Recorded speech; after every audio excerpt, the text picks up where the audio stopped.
ध्यानाभ्यास के लिए कृपया अपने नेत्रों को बंद कर लीजिए। अपना मुख अपनी ओर कीजिए। अपने सिर से पैरों तक यह आपका स्वद्रव्य है, आपकी वस्तु है, आप स्वयं हैं। अपना ही अवलंबन लेना वही सुखी होने का एकमात्र मार्ग है। और अपने से भिन्न पर पदार्थों का अवलंबन लेना वह संसार का मार्ग है, नाना दुखों का मार्ग है। जब हम अपने सन्मुख रहते हैं तो नियम से वीतराग होते हैं,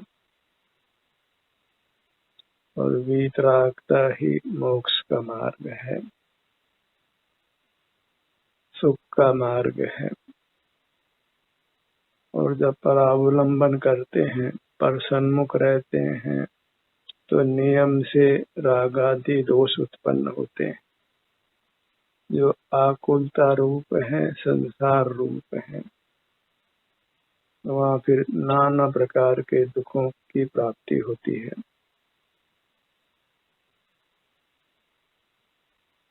अपने मूर्त जो अमूर्त है वही संसार सागर को पार करने के लिए एक जहाज है, जिस पर आसीन होकर हमको संसार सागर पार कर लेना है। संसार सागर में गिरे हुए व्यक्ति को एक अपने मूर्त रूपी जहाज की ही शरण है। उस जहाज से बाहर नहीं आना है, जहाज में ही बने रहना है और संसार सागर को पार कर लेना है। एक स्वावलंबी होने का ही लक्ष्य बनाइए, अपने मूर्त के अवलंबन से रहने का, अपने सिर से पैरों तक ही बने रहने का, अपने सुख दुख दशा को भोगते हुए रहने का। इसी से हमको उत्तम सुख की प्राप्ति होती है, स्वस्थ रहते हैं और सुख से संसार सागर को पार कर लेते हैं।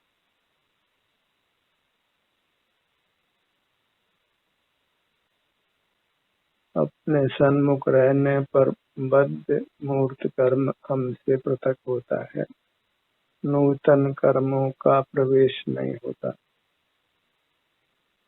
इस प्रकार हम कर्मों के बंधन से मुक्त होते हैं, उसी को मोक्ष पाना कहते हैं। अपने अमूर्त काया को मूर्त से पूरी तरह छुड़ा लेना है। उसका एक ही उपाय है कि मूर्त और अमूर्त की संधि में अपने ध्यान को रोकना। इससे हमें अपने ही वर्तमान सुख दुख अवस्था का संवेदन होता है।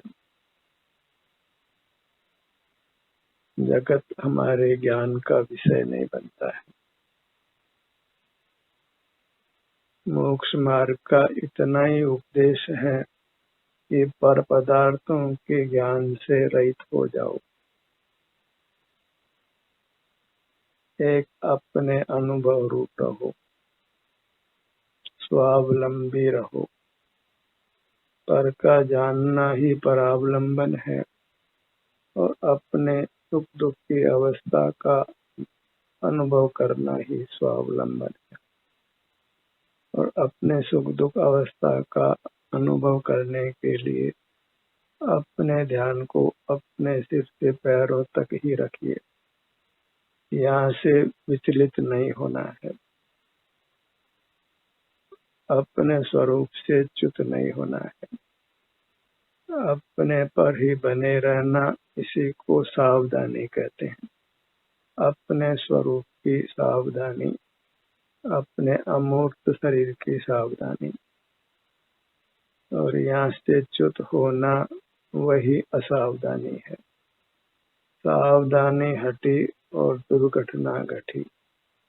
हम कर्मों से बन जाते हैं, वही हुई दुर्घटना, क्योंकि फिर कर्मों के विपाक में हमको नाना दुखों के कारण उपस्थित होते हैं।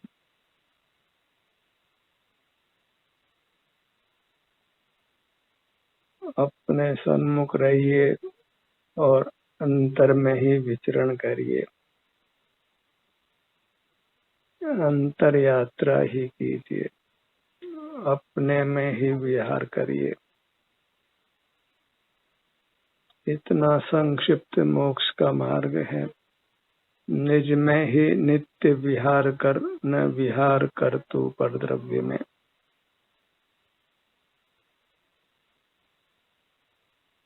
इतनी छोटी सी शिक्षा का हम ग्रहण कर लेते हैं तो परमात्मा पद के अधिकारी हो जाते हैं।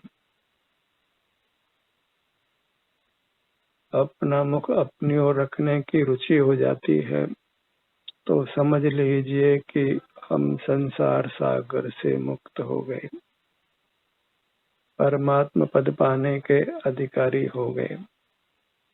Well start is half done. रुचि के साथ अपना मुख अपनी ओर रखिए और यथासंभव अपने सन्मुख बने रहने का प्रयत्न करिए। एक अपने ही परिचय से रहना है और पर परिचय से दूर रहना है, क्योंकि अपना सुख पर के पास नहीं है, अपने पास ही है और हमें सुख की ही कामना है। हम नहीं चाहते कि हमारे शरीर में कोई रोग हो, कोई वेदना हो, संसार के नाना दुखों की प्राप्ति हो। तो सर्व प्रकार के दुखों से बचने के लिए बस अपनी छत्र छाया में रहिए, अपनी मूरत में ही रहिए, अपने में उपस्थित रहिए। उपनिकट को कहते हैं, निकट अपने अपने अमूर्त काया है, उसी में स्थित रहना वही उपस्थित रहना है, प्रेजेंट माइंडेड होना है।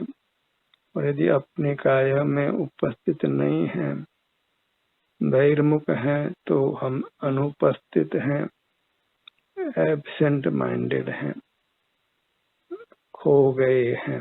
संसार के विशाल सागर में हम खो गए हैं, अपना सुख खो गया है, अपनी खबर खो गई है। फिर नाना प्रकार के राग द्वेष के विकल्प होते हैं, नाना प्रकार के बाहर के और भीतर के दुख अनुभव में आते हैं।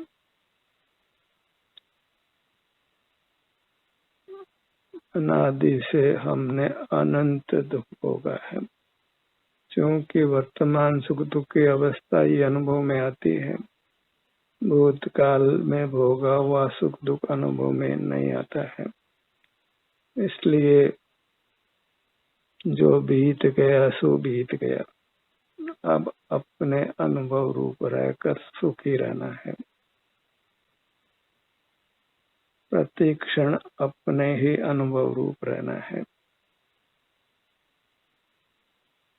चैतन्य का अनुभव प्रति क्षण ही करो रे, भव के अनंत दुख को पल में हरो रे। अक्षय अनंत निज शोक निधान पाओ, गाओ अरे नित अपने ही गीत गाओ। पर के गीत हमने जन्म जन्म में गाए हैं, अपनी महिमा में लीन रहना वही वीत रखता है। उसी में हमारे स्वाभिमान की रक्षा है, अपने दुखों से रक्षा है। अपनी अमूर्त देह ही अपनी है, अन्य कोई वस्तु अपनी नहीं है। तो अपनी वस्तु के आश्रय से ही रहना है, वही ईमान धर्म है। उसी से हम निराकुल रहते हैं, स्वस्थ रहते हैं। राग द्वेष से ही हम अस्वस्थ होते हैं, और जहाँ स्वस्थ नहीं है, अपने में स्थित नहीं है, परोन्मुख होकर पर में स्थित है, तो फिर दुख ही दुख है। क्योंकि अस्वस्थ रहना ही दुख है, स्वस्थ रहना ही सुख है, स्वास्थ्य ही सुख है। जब हम चरित्र को खोते हैं तो स्वास्थ्य नष्ट हो जाता है। स्वास्थ्य का नष्ट होना ही सुख का नष्ट होना है। और जब हम चरित्र को धारण करते हैं तो पुनः स्वास्थ्य की प्राप्ति हो जाती है, और स्वास्थ्य की प्राप्ति होना ही सुख की प्राप्ति है। अपनी मूर्त को पा लेना ही स्वास्थ्य को पा लेना है, सुख को पा लेना है। अपनी मूर्त ही अपने लिए भगवान है, अन्य कोई हमारा भगवान नहीं है। अपनी मूर्त के सन्मुख रहना ही परमात्म दर्शन है, अपनी महिमा में लीन रहना है। अपनी मूर्त ही जयवंत रहे, अपनी मूर्त ही सदा अपने चित्त में जयवंत रहे, अपनी मूर्त ही अपने चित्त में सदा जयवंत रहे। अपनी मूर्त को क्षण मात्र के लिए भी भूलना नहीं है, क्योंकि भूल आपको हैरान हो गया, भूल आपको भ्रमतवादी। व्यर्थ ही अपने को भूलकर जीव दुख भोगता है। अपने सन्मुख होने मात्र से परमात्म पद की प्राप्ति होती है, पर हम अपने सन्मुख नहीं होते, जगत के सन्मुख ही बने रहते हैं। दुख भोगते भोगते भी दुख से मुक्त होने का सम्यक उपाय नहीं जानते, उसमें प्रवृत्त नहीं होते, और इस प्रकार अनंत काल हमने दुख भोगा है। पर अब दुख नहीं भोगना है, अस्वस्थ नहीं होना है, स्वस्थ ही रहना है, सुखी रहना है। अपने मूर्त में किंचित भी वेदना का कारण नहीं देना है। अपने सन्मुख रहते हैं तो फिर अपनी मूर्त में वेदना का उद्भव नहीं होता है, क्योंकि वेदना उत्पन्न करने वाला कर्म अपने सन्मुख होने से नष्ट हो जाता है। सर्वांग में फिर सुख ही अनुभव में आता है, किंचित भी किसी भी भाग में वेदना नहीं होती। इस प्रकार ध्यानाभ्यास का उत्तम फल जानकर अंतर्दृष्टि करके अपने ही विभिन्न भागों के सन्मुख रहना है, और अत्यंत प्रीति से रहना है, अत्यंत आदर के साथ रहना है, पूर्ण भक्ति के साथ रहना है। अपने चित्त में अपनी मूर्ति की ही भक्ति प्रवृत्ति भक्ति रहे, वही वास्तव में देव दर्शन है, देव की पूजा है, उपासना है।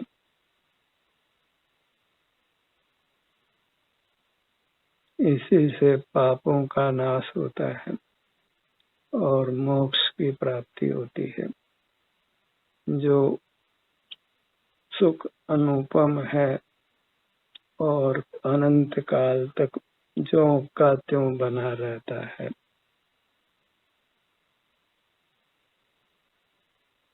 और अंतर यात्रा करना सुगम है। उसके लिए न कहीं जाना है, न कोई बाह्य सामग्री की आवश्यकता है, न कुछ शारीरिक मानसिक इंद्रिय श्रम करना है। प्रत्यक्ष ही अपने सुख को भोगना है। किसी माध्यम की किंचित भी आवश्यकता नहीं है, न इंद्रियों की, न प्रकाश की, न अन्य किसी बाह्य पदार्थ की। सुख से अपने सन्मुख रहकर निर्वाण पा लेना है, परमात्मा पद पा लेना है। कुछ पाने की भावना है तो परमात्मा पद ही पाना है। कदाचित कोई वरदान आपको दे तो बस मोक्ष रूपी वरदान ही मांग लेना है। पर वास्तव में मोक्ष वरदान से नहीं मिलता है, वह वरदान आप ही आपको दे सकते हैं। अपने सन्मुख रहना वही मुक्ति का वरदान है, और पर सन्मुख रहना ही अपने को संसार को रूपी दंड को देना है। अपने में ही उतर कर रहना है, अर्थात अपने ही विभिन्न भागों का संवेदन करते हुए रहना है, जिसमें किसी इंद्रिय की, प्रकाश की, मन मस्तिष्क की, किसी बाह्य पर पदार्थ की आवश्यकता नहीं है। जहाँ हम अपना मुख अपनी ओर करते हैं तो वही स्वाधीन होना है, स्वाश्रित होना है, स्वावलंबी होना है, मोक्ष मार्गी होना है। अपने ध्यान को अपने सिर के भाग पर लाइए।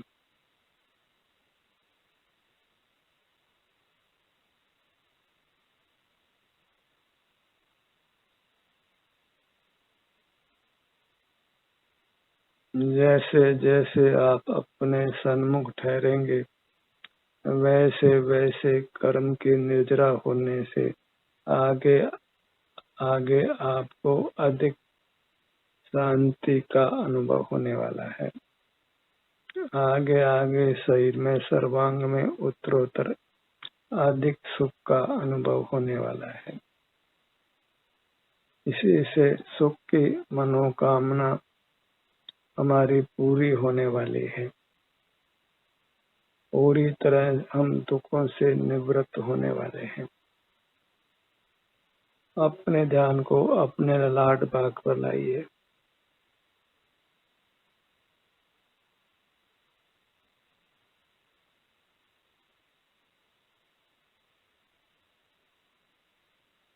यदि ललाट भाग पर ध्यान लाते हुए आप सकल कर्मों से मुक्त होकर केवल सुख पा लेते हैं तो आप ललाट नेत्र केवली होते हैं।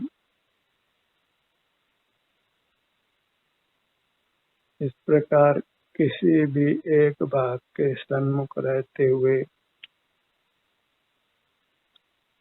आप कर्मों का क्षय कर लेते हैं, परमात्मा पद को पा लेते हैं, और तब आपको उस भाग नेत्र केवली संज्ञा दी जा सकती है।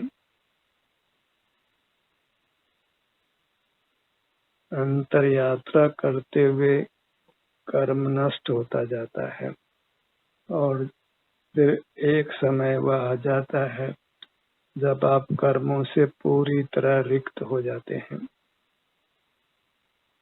आपकी अमूर्त काया अत्यंत शुद्ध प्रकट होती है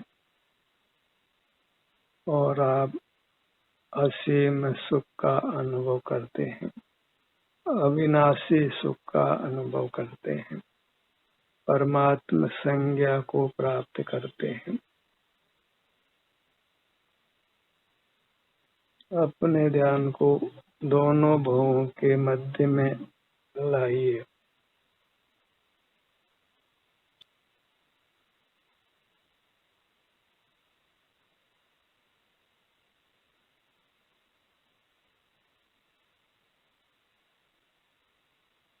जब शरीर में असहता नहीं हो तो सुख से आप अपने सन्मुख रह सकते हैं। ऐसे समय में बाह्य प्रवृत्ति करना योग्य नहीं है। यद्यपि स्वस्थ होने की दशा में हम बाहर के नाना उद्यमों को कर सकते हैं, पर उन उद्यमों को हमने करना नहीं है। जो भी बाहर की प्राप्त सुख सुविधाएं हैं उनको हमने भोगना नहीं है।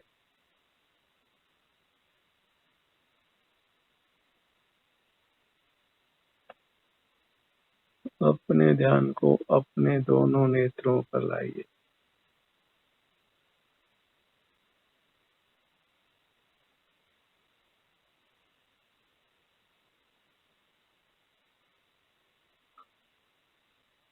केवल अपनी आराधना करना है। आत्मा की आराधना करना ही सर्व आराधना का सार है और वह आत्मा आपका अमूर्त शरीर है, प्राप्त मूर्त शरीर के बराबर है। इंद्रिय गोचर नहीं है, मात्र स्वसंवेदन गोचर है। उसके लिए इंद्रिय की, मन की, प्रकाश की या अन्य किसी बाह्य सामग्री की आवश्यकता नहीं है और अपने सन्मुख रहना ही परमात्म दर्शन है, परमात्म पूजा है। इस पूजा को किसी बाह्य सामग्री की आवश्यकता बिल्कुल नहीं है। अपने ध्यान को अपने दोनों कानों के भाग पर लाइए।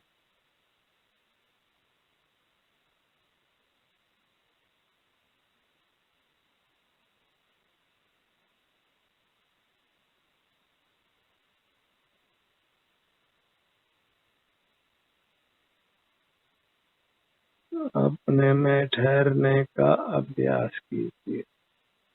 अपने सन्मुख बने रहने का अभ्यास कीजिए, क्योंकि बिना अभ्यास के अंतर में स्थिति होना संभव नहीं है।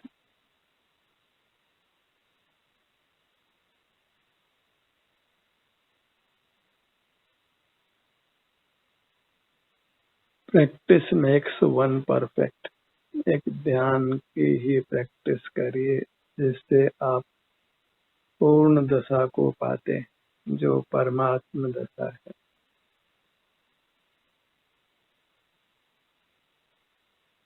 अपने ध्यान को अपनी नासिका पर लाइए।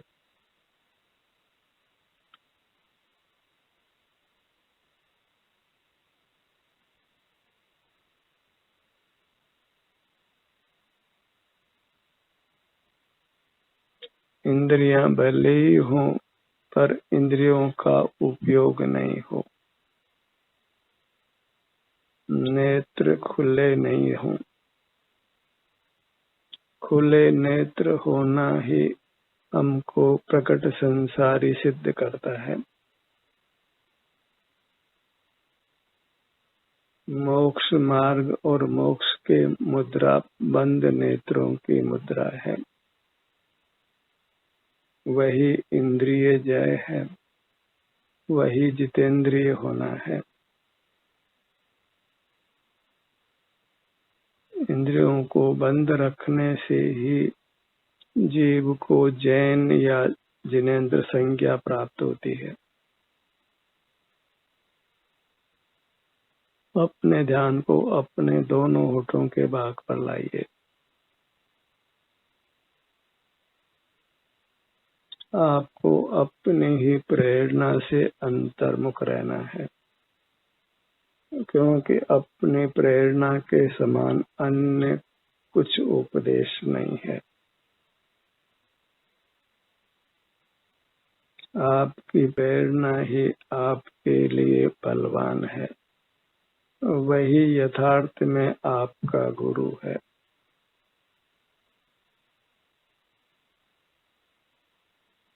सेल्फ सजेशन से अच्छा अन्य कुछ नहीं है।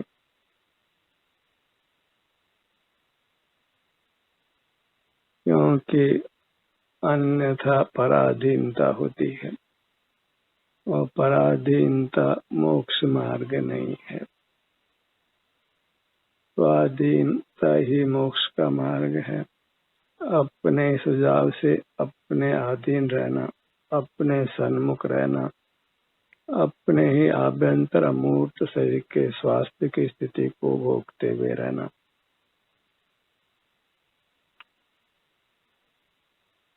अपने ध्यान को मुख के भीतर तालु भाग पर लाइए।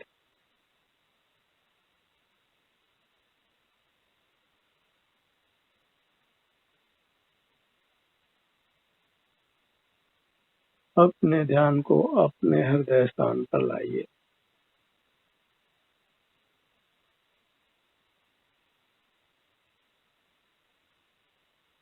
जिस किसी भाग के हम सन्मुख होते हैं तो उस भाग के स्वास्थ्य की स्थिति स्वतः हमारे अनुभव में आती है और वह अनुभव ही मोक्ष मार्ग कहलाता है, सुखी होने का मार्ग कहलाता है। अपने ध्यान को अपने पेट के मध्य में नाभि स्थान पर लाइए।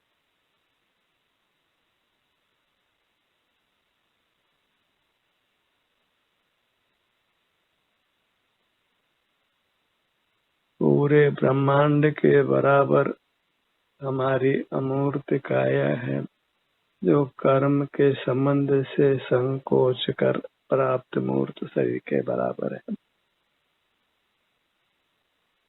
पूरे ब्रह्मांड के बराबर विशाल काय हमारा स्वरूप है। इस प्रकार क्षेत्र से भी हमारी महिमा है और हम चेतन हैं, सुख को भोगते हैं, इस प्रकार भी हमारी महिमा है। मूर्त पदार्थ अत्यंत सूक्ष्म है, एक परमाणु भी शुद्ध पुद्गल है, वह क्षेत्र से भी छोटा है और भाव से भी सुख विहीन है। इसलिए पुद्गल में किंचित भी महानता नहीं है, तुच्छता है। पुद्गल को धूल संज्ञा है, धूल जानकर उससे विमुख रहना है। धूल के जानने में कुछ भी सार नहीं है। नाना धूल के परमाणु मिलकर ही इंद्रिय गोचर पदार्थ होता है और परमाणु तो इतना सूक्ष्म है कि न वह इंद्रिय गोचर है न यंत्र गोचर है। जिस परमाणु की लोक में चर्चा है वह वास्तव में शुद्ध परमाणु नहीं, क्योंकि एक परमाणु किसी प्रकार भी जीव के ज्ञान गोचर नहीं होता।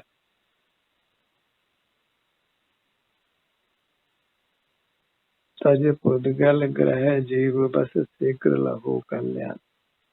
इंद्रियों का विषय पुद्गल है तो पुद्गल को छोड़ना है और अनुभव का विषय हमारी अपनी मूर्त है, उसमें स्वावलंबन है। इसलिए अपनी मूर्त के सन्मुख रहिए, अपने ही सुख दुख दशा का वेदन करिए। इस प्रकार मोक्ष मार्ग में बने रहना है, मोक्ष मार्ग को छोड़ना नहीं है। ध्यान का ये सत्र यही समाप्त होता है। आपकी सहभागिता के लिए धन्यवाद।